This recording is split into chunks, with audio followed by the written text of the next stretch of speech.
rồi. Thấy rồi.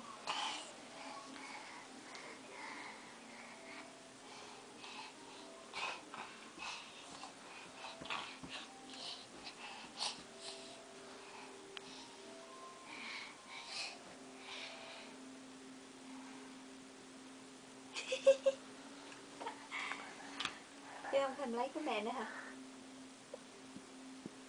Thôi. Đi rồi.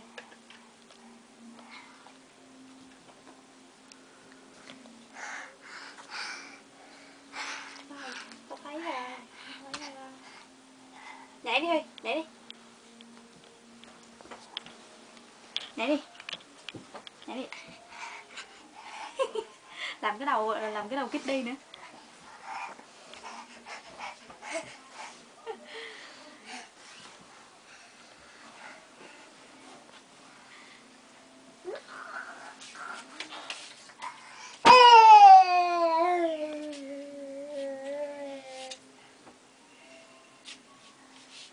Lên dỗ mẹ đi kìa, lên dỗ mẹ kìa, mẹ bị làm sao kìa.